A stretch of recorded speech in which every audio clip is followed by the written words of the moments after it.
Hey there! I hope you're having a beautiful day. I'm Becky North, and I'm here with my favorite flipping gal, Lacey Verbick. How are you today, Lacey? Hey Becky, I'm doing really well today. Feeling a little kind of low key. I don't know. I've got a bit of a long weekend vibe going on here, I guess. But happy to be here with you, and got a little celebration with my son's girlfriend later today, and probably some yard work and yada yada yada going on. We'll see what else we do today. How's everything in your world? Rainy. I feel like it's rained for eons here, and I'm ready for the sunshine, I think. I think I need some more sunshine in my life. But I am excited to have an extra day to spend with my family this weekend and rest and recuperate, and I am so excited to be here with you this morning. Aw, so sweet. Love it. Well, go ahead and find your cozy corner, grab your favorite drink, and let's hang out for just a bit. Today, we're diving into the weird emotions that can come after Mother's Day. Motherhood can feel really beautiful and very, very heavy at the exact same time. Mother's Day almost feels like this tiny pause in the middle of great chaos. One day, we're encouraged to slow down, be appreciated, reflect a little, and then suddenly we're thrown back into the rush of life. School is ending, schedules are changing, summer's creeping in, routines are shifting, and honestly, it can feel a lot like an emotional hangover, with one season ending while another one's already demanding something from us. Some moms feel celebrated, some overlooked, some are exhausted from trying to make the day special for everyone else, and some are carrying grief, guilt, pressure, or expectations they didn't even realize they had until the day was over. Ooh. Wow, Becky. I have a feeling this is going to be an emotional roller coaster of an episode. I think so too. I think we've talked about Mother's Day the last several years, right? But this is definitely a different point of view. I'm excited to jump in. I guess, Lacey, let's start with, how was your Mother's Day? Ooh, let me grab my notes. Because I took notes because it was a lot. Okay.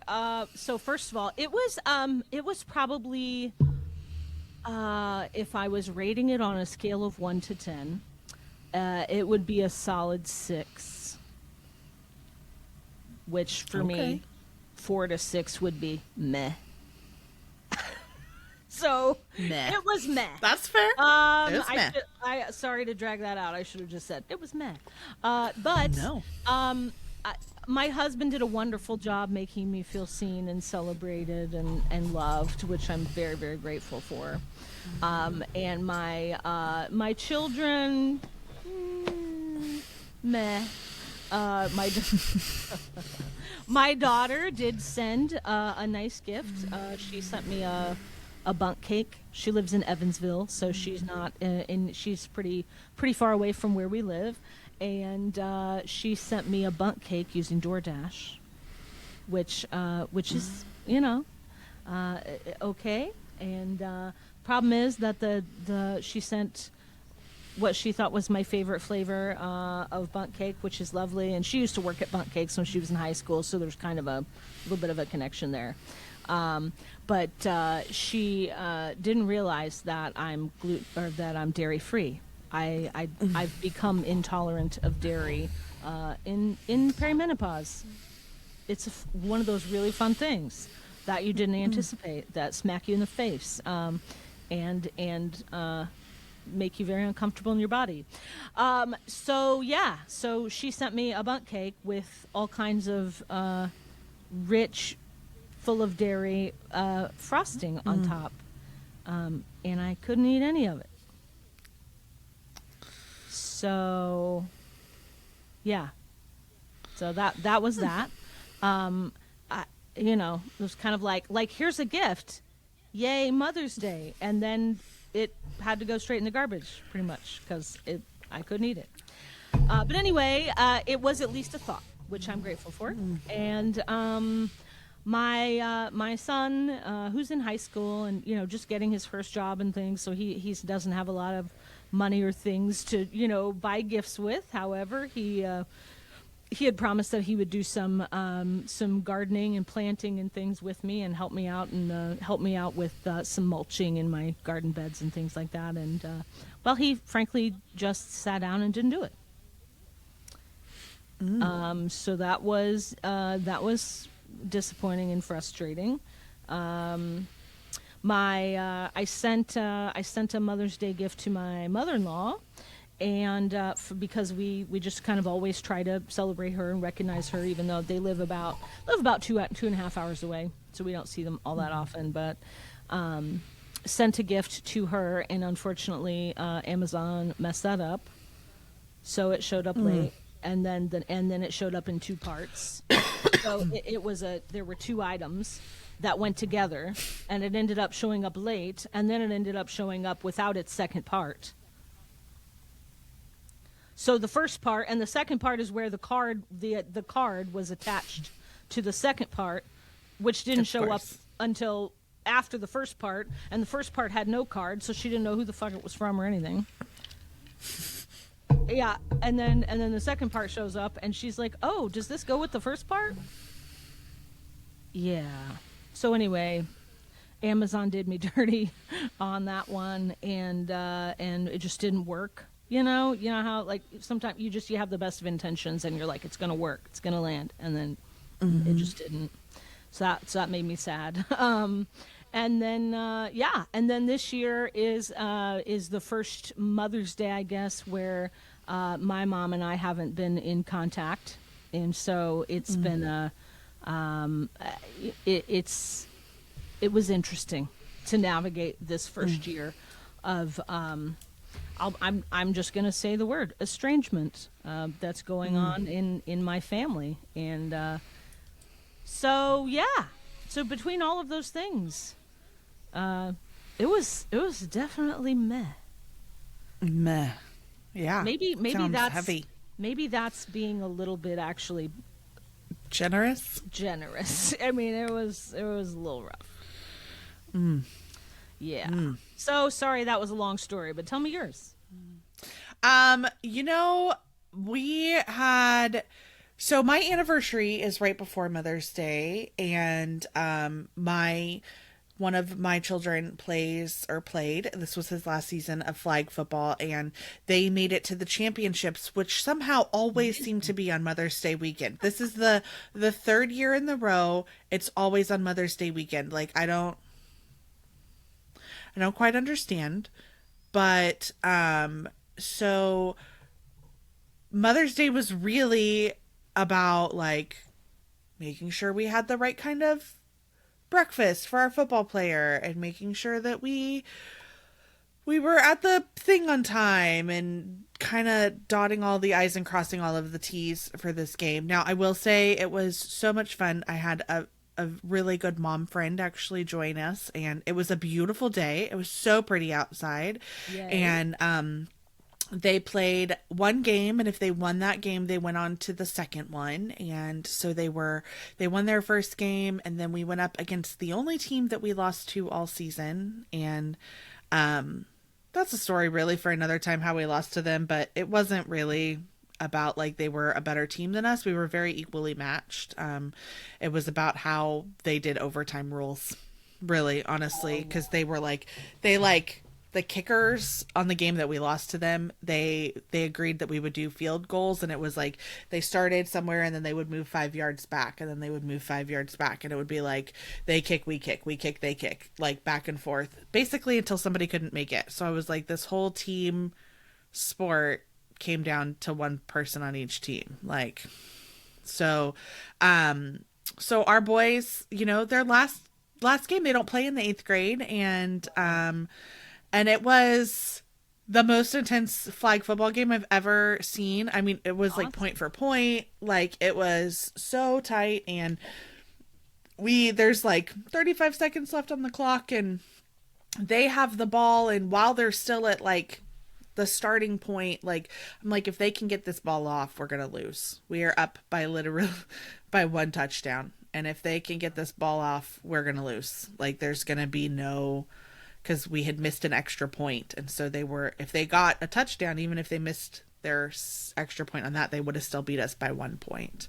Wow. And they were a really, really good team. And our team came in strong, and it's the very, like, they're on 4th down, and X sacked the quarterback in the backfield. And they're like, listen, this is not me being like, oh, my boy. I mean, it was. I was crying, and I was like, that's my baby. Like the whole team erupts. Like, wow. it was this big, beautiful, magic moment. But like, that quarterback was an athlete. He was a very, very good athlete. And while they had gotten him down, they hadn't gotten him down behind the line of scrimmage the entire game. Wow. And I mean, it was a really good team. And it was just this bittersweet moment of them bringing home the championship on Mother's Day. And amazing. And then we went to eat pizza and came home, and that was kind of that. You know, I didn't do gifts this year, actually. I made kind of an intentional choice with that, to not, and I did send messages to all of the most important mothers in my life, but I didn't really do gifts. And then you, Lacey, you blessed me with the most beautiful flowers that I actually still have. Wow. Yeah, they're still there. I don't know that they're going to make it too many more days, but they're still out there and beautiful. And Fantastic. I would say, as far as like Mother's Day, it was kind of meh, but it was a good day. I don't know that I would say it was Mother's Day. Yeah. Feels like it was football day. It was football day, yeah. Maybe X's special day, sounds like. Yeah. Yeah. So, well, you know, I think it's very interesting when big events coincide, like when, you know, significant events coincide with Mother's Day. But isn't it interesting how I think it's so interesting how Mother's Day takes a back seat very quickly. mm-hmm. To and I'm not saying you did that on purpose. I'm saying I've seen that across the board with other mothers, other people my age, even my own mother. I've seen this, you know, time and time again. That it happened to me this year too. Like Karsten's prom was the day before. Right. His prom was the day before Mother's Day. So like that was a huge push and a huge, you know, burst of energy that we all, you know, had to contribute to get that done, you know, and. It's amazing how it's almost like Mother's Day sometimes feels like, well, if it's convenient, we'll do Mother's Day, or we'll remember our mother, or we'll do something kind for our mother if it fits. It's like Flag Day. Yeah. Well, I have feelings about that. Just saying, I have a lot of feelings. And I'm sure many of you do too. You know, ladies out there, I think, you know, if you felt that, I just want you to know other people are feeling that too. I just want you to know you're not alone in that, for sure. Like we're all sitting over here going, yeah, our special day is dismissible. Over you know, what's the word I'm looking for here? Like easily overtaken, easily overlooked. Yeah. I don't know what the word I'm after here is, but you know, the thing is, that's sort of the nature of, I don't know, it sort of describes motherhood in general though, doesn't it? Easy to overlook, easy to disregard, easy to not see the depth, the scope, the intensity, the struggle, the love, all those things, right? They're easy to overlook sometimes. It's easy to say, maybe, you know, for it to take a back seat, to say, hey, maybe that's not, you know, maybe that's not top priority right now. Yeah. But but it's steady. It's always there. It never goes away, and if it did go away, our world would probably come crumbling down. Yeah. You know? Yeah. I think that's such an interesting point. And I guess the question that kind of just came up for me while you were talking, Lacey, is like, does sometimes when other events and other things and other that come and it takes a back seat, does that happen even if it's unknowingly but with our own direction? Right? Like, Ooh. are we leading the band on that? Is Yeah. it that we are saying, "Oh, it's okay, this can take a back seat because this is this." Because it could be, and it doesn't have to be one or the other. It could be there is an event and we're still going to do this, or there's an event so we're going to do it on Saturday instead, or you know, or whatever. But like, do we maybe even unknowingly coordinate that? Because I think I probably did unknowingly in the moment, right? I think that's so interesting, and the word that comes up for me is self-sacrificing. Are we self-sacrificing? Are we saying my thing can wait, or my thing doesn't have to be important at all because this other thing? Like, are we deferring? Yeah. Right, our need or our desire to be celebrated, to this other important thing. And I'd love to hear more about why you feel you did that.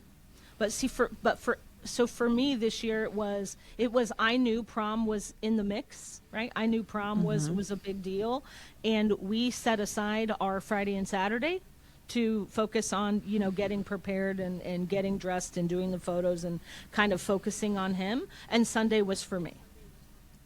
So we very intentionally were like, this is not, this is on this day and this is on this day, and this, we're dedicating this time to focusing on Mother's Day and celebrating and whatnot. But I can't say that that's always been the case. I mean, Right. I would say probably more than half the time something ends up taking over. But I think this year I was a bit maybe louder about carving out space for just Mother's Day and just being, just having space to really enjoy the day instead of doing what everybody else wants to do. Yeah. I think for me, it was because we didn't know, right? Like, we didn't know until like the week before if that would even be a thing, right? Yeah, right. Like, there's no, and then it's, well, we have to wait on the schedule, and we have to do this, and we have to do that, and as a mom, I was having big feelings about, this is like potentially his last time playing that, and his, like, and I just want, we want the best experiences for our kids, obviously, right? And so I think that's probably in my situation how that happened. But I think this brings another point, and one that just came up for me was I did actually see a video like on Mother's Day, and it was a woman, and she was a great grandma, and she was talking, and she was like, Mother's Day is no longer about me. It's about the women in my family, like my downline, who are in the thick of mothering. And I was like, what an interesting concept, right? Like, she's like, I don't expect them to make me brunch. I don't expect them to, like, they're in the throes of motherhood. And I wonder, Lacey, do you think that there is a time where the baton gets handed, where I'm not saying we are not celebrated as being mothers and grandmothers and things like that, but well, I hope I'm a very long way from having grandchildren, but you maybe are not as far away from having grandchildren as I am, right? And is there a time where we think that baton gets handed off, and it's not as much about us? It's such a good question. I'm really glad you asked it because I'm not sure I have a fully fledged answer because I wasn't ready. But that's an awesome question. So for me, I think it's about expansion and about a change in frequency, not about passing the baton. So for me, the feeling I have about it is like more mothers, more the frequency of love is growing, right? That I'm now in a position to mentor, to lead, to guide, younger mothers if they, if they wish, if they have a need or so desire, right? That my position changes, but that's mothering just in a different. It's mothering in a different way.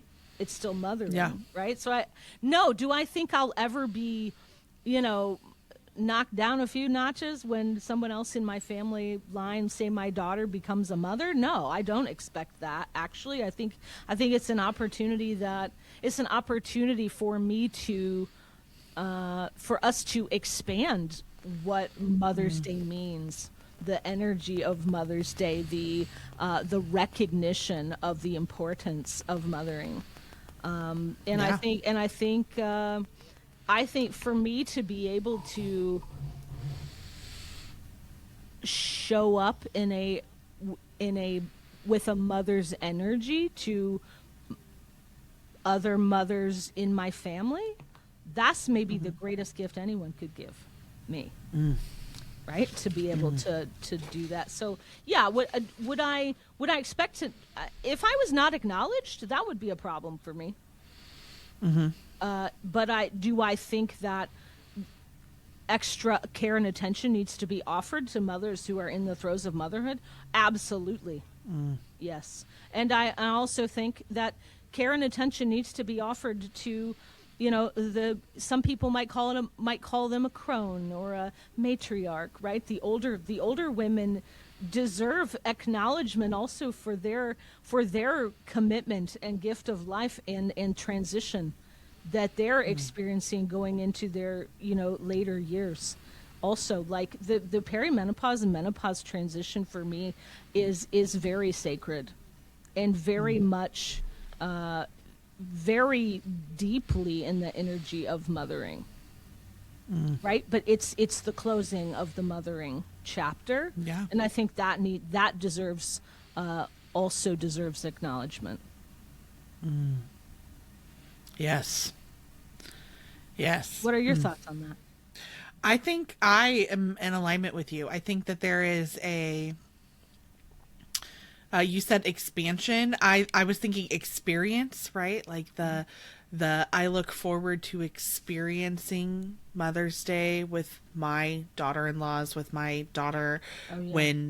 when they are in the thick of it, like and creating something beautiful and experiencing that with them, right? I think acknowledgement is important. I think it is. Sure.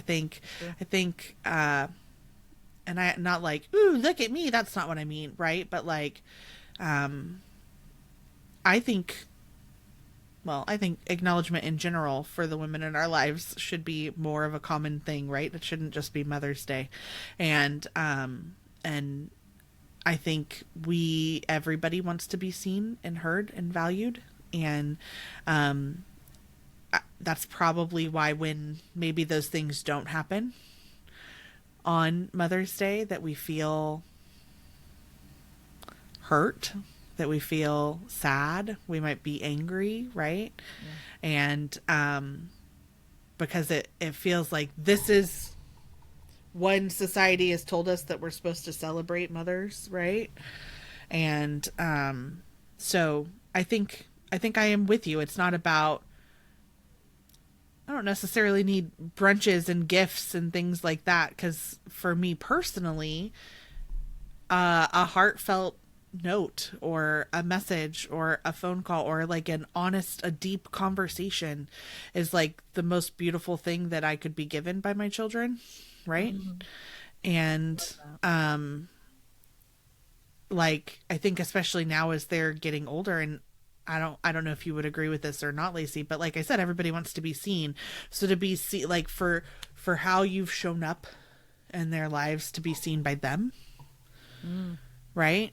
Sure. Is it's a beautiful thing. And so I think yeah, expansion and experience and that there's it doesn't have to be or, it can be and, right? Yes, Like, absolutely. and Yes. yeah. And I do think that, the moms who are in the thick of mothering, like, and it's funny because I feel like, well, the newborn stage was hard, but, and maybe you disagree, Lacey, but every stage I'm like, whew, I thought that last one was the hardest, but now here we are. And Oh yeah. right, and we are in a very busy stage of life in my house, and I'm like, whew, it's going full force, right? But I think that the moms who are in the thick of mothering maybe do need a little extra pampering, need a little Oh extra pause, need a little extra yes. love, need a little extra that. But I don't think that has to happen just on Mother's Day either. That's such a good point, Becky. And for me, I also mark the stages with this sense of relief, like, oh, we got past that stage. Now maybe this stage will be easier. And I'm sorry to tell you, ladies, as an older mom, it doesn't get easier. Nope. I wish I could say it did. As a matter of fact, it's almost like you graduate from one form of hard to another form of hard.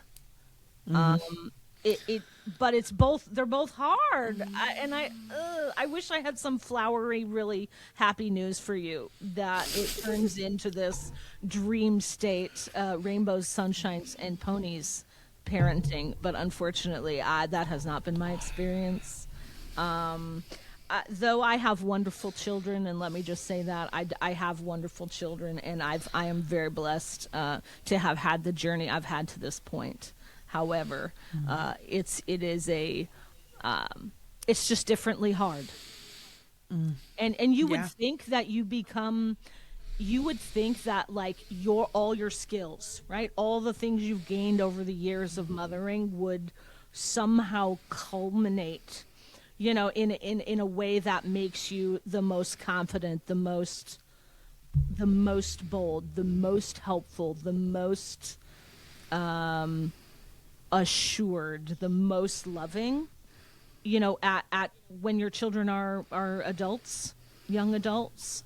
I think, but the experience I've had has been actually quite the opposite. That I find myself more in need of resources now than when they were young.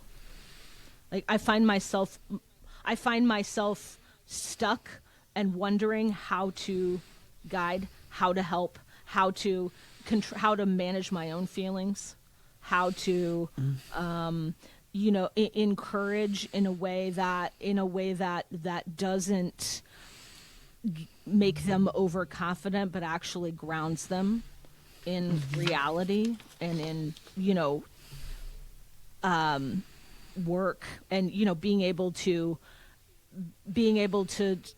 go through life and be a capable adult and be able to do hard things when necessary and that kind of stuff. Like, I don't know. I find you would think that you get to a point where you're like, I'm a mom, I did it, gold star, but it actually just gets different, and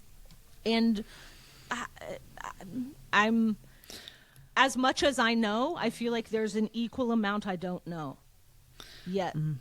Well, and do you think too that it's that you have more time to sit with the unknown? Like, Ooh. right? Because when we look at the need level our children have for us, right? Like, and that, and as they start to become young adults and they need us less, not that they don't still need us, right? But that they're driving and they're in college and they're getting their first apartments and they're, in relationships and they're like going grocery shopping or not, like Yeah. those those things, right? Like they need us like less present, less hand holding, less this, like they're in the throes of making their own mistakes and their own choices and their own that, and they have to do that, and we recognize that, right? As like we have to step back and do that. But that also then that time where for years and years and years we've poured that time in and in and in, it just is something that kind of becomes. And I don't know if that's why, right? But like maybe that's why you're like, man, I'm finding myself looking for more resources and doing this and doing that, because you have more time to sit with those feelings. Whereas like before it was like, no, we have to go grocery shopping and we have to get to jujitsu and we have to fill out applications and we have to like all of the things, Yeah. right? There are less things to do That's a good as point. our kids get older. Yeah. I think you're spot on with that. And yeah, I mean there's more time to think about what I'm doing right, what I'm doing wrong, what she needs, what she doesn't need. Even with my son, the same. A little bit the same, but he's still in that kind of busy high school season, and next year will be his senior year, and things will kind of go back to that full tilt boogie mode a little bit with wrap with all the things that senior year requires. But yeah, I mean, I think this is. I'm gonna share something interesting about the. I'm going to share something interesting about future relationships, and this relates back to Mother's Day, I promise. But like with my son, for example, he's in high school, and I know he's going to choose to stay connected with me when he's in my house. Right? Like when you have a child leave the nest, there is no longer the obligation for them to stay connected to you. I mean, we're raising really smart adult capable, well-balanced children into this world, or at least that's the goal. Okay? And when we do that,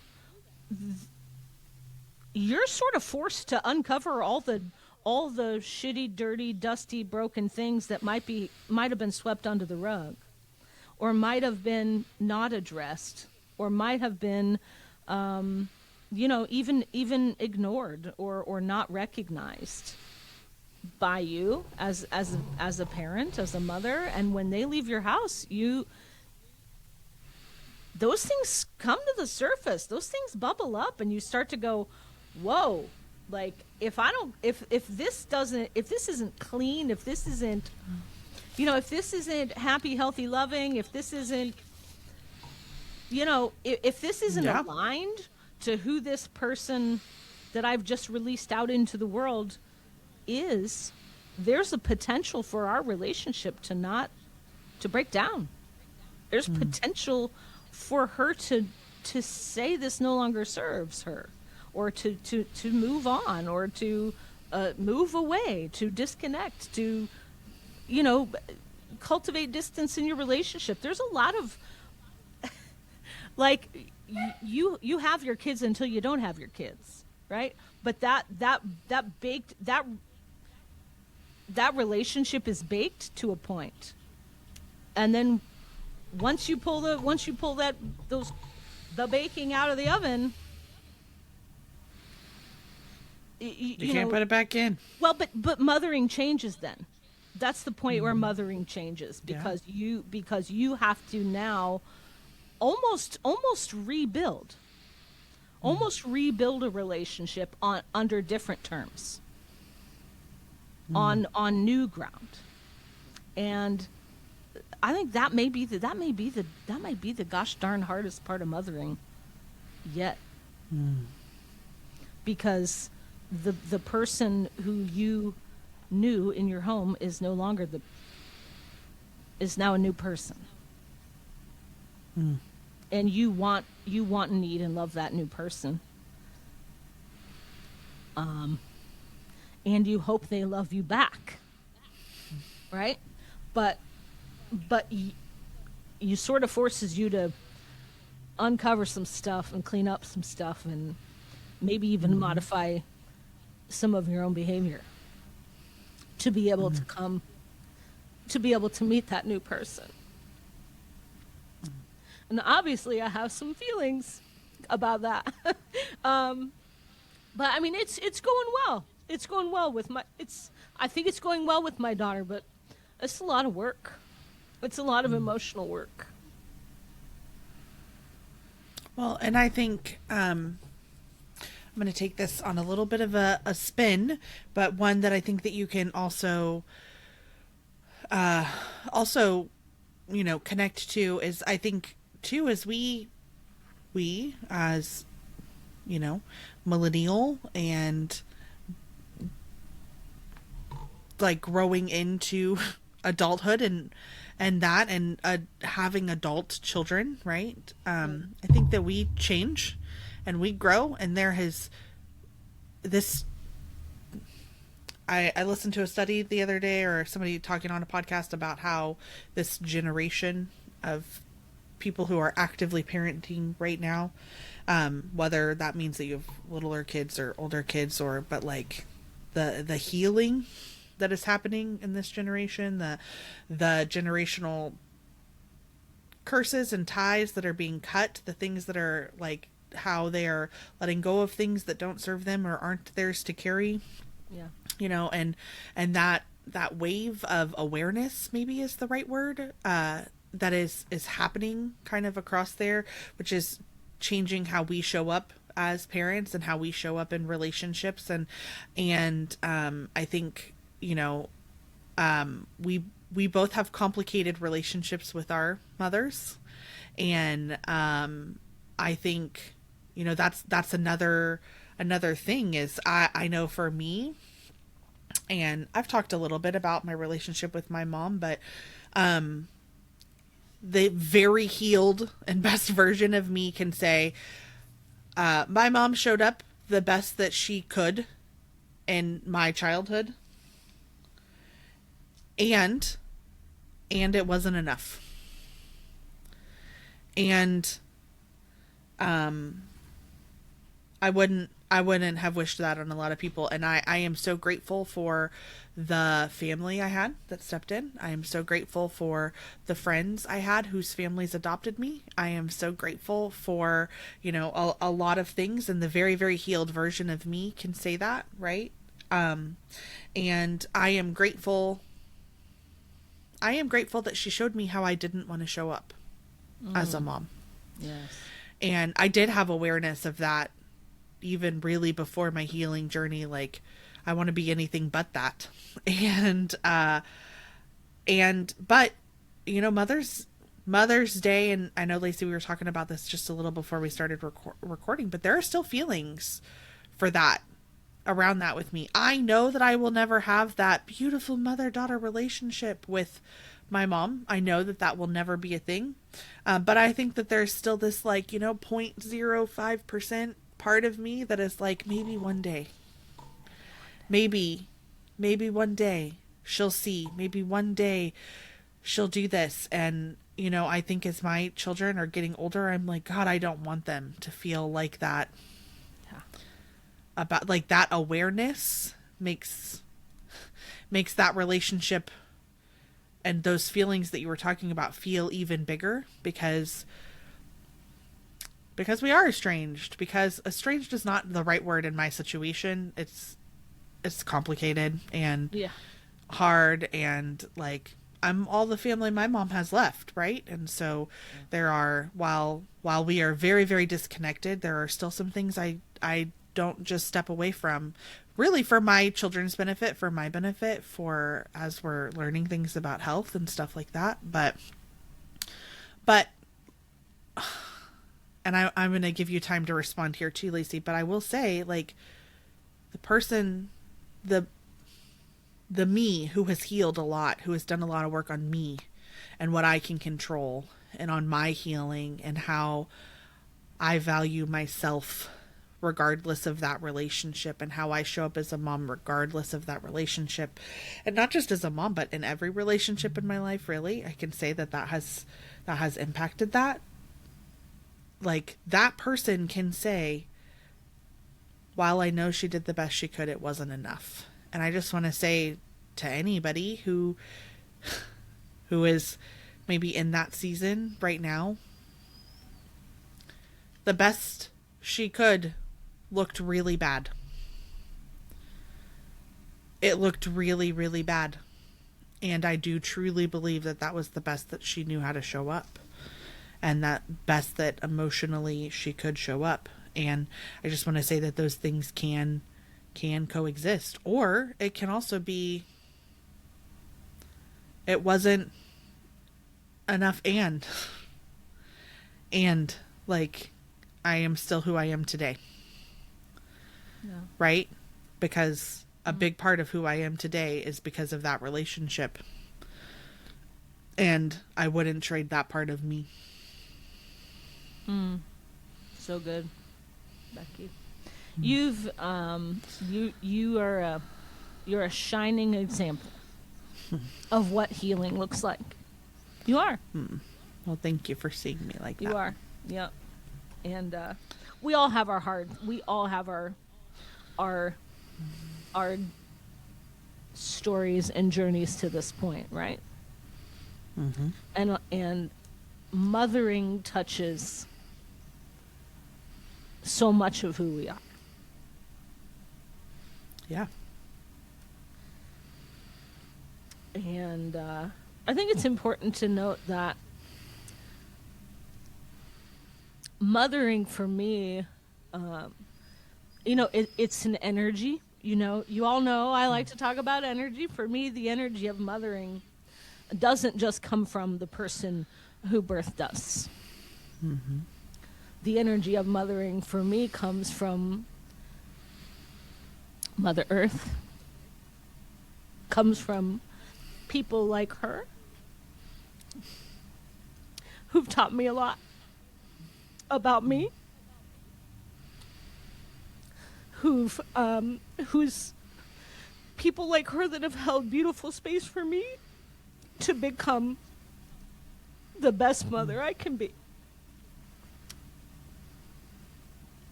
And, well, I didn't know I was going to cry here, but here it comes.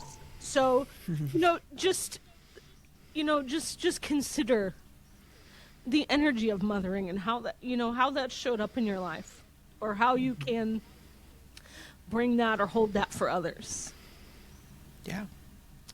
And I want to say, I know that there were probably a lot of people hurting on Mother's Day, grieving for a lot of different reasons, for the loss of living relationships, right? Yeah. And saying, like, this no longer serves me, for maybe the loss of their own mothers or grandmothers or aunties or friends' moms, or, maybe the moms who have lost children, or the women who have tried so hard to become a mom and can't yet, right?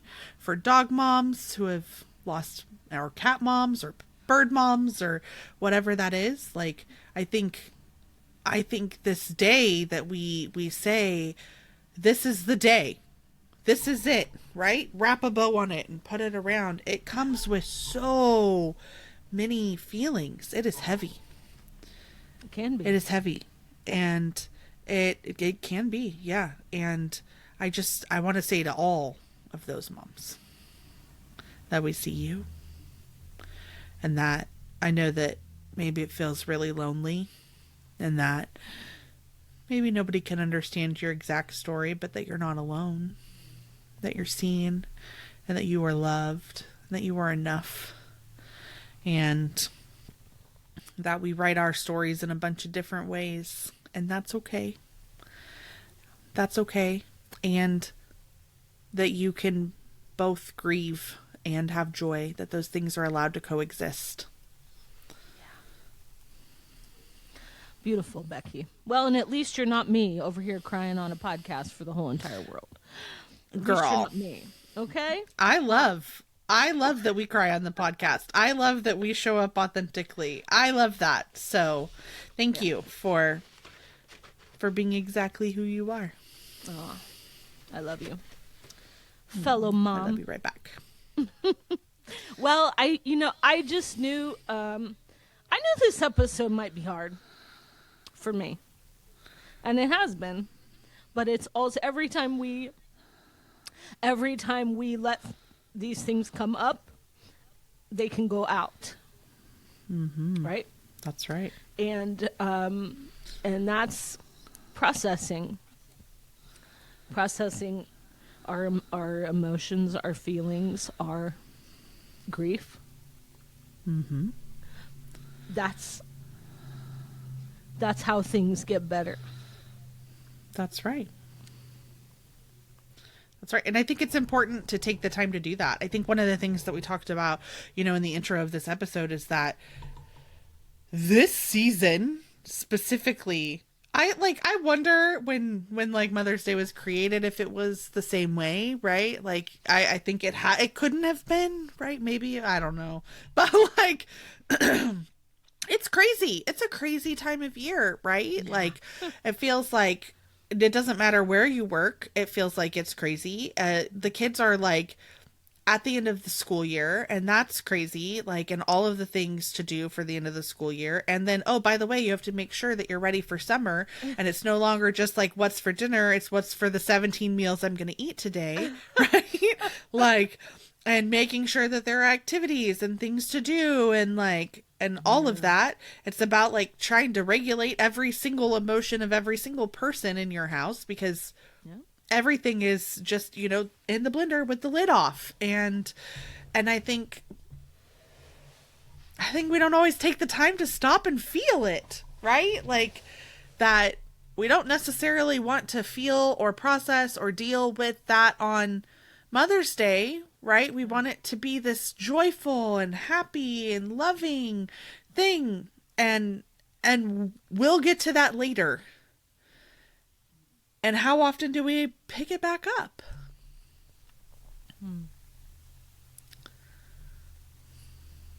But later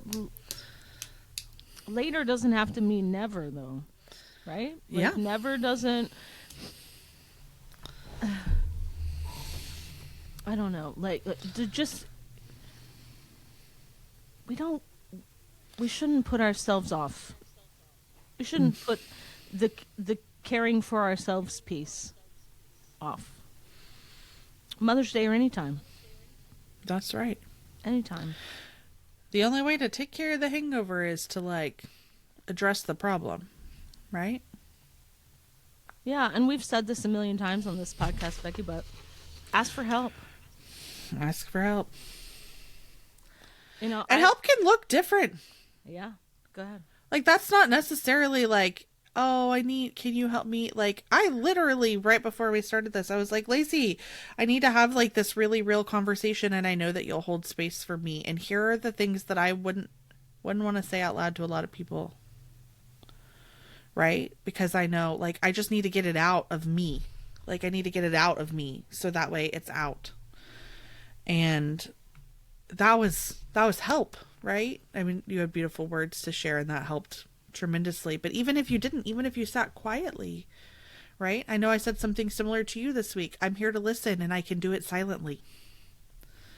Right? Like, that's help can look like a lot of things. It's not necessarily, can you pick up my groceries or my prescription? It might look like that, but it can look a lot of ways. Yeah.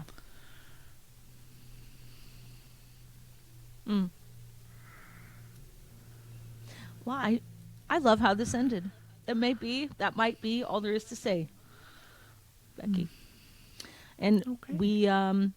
We're celebrating you and holding space for you and silently loving you. And out loud loving you. Great, big, huge. Yeah. Well, before I cry some more, I guess we better wrap it up. Okay. Thank you all for being here. And if you had a happy Mother's Day, fantastic. And if it was hard, that's okay. Maybe next year. Maybe next year. Or tomorrow. Choose to make some joy to celebrate now. Doesn't have to just be one day a year. That's true. Well, we love you all, and we'll talk to you next time. Okay, until next time.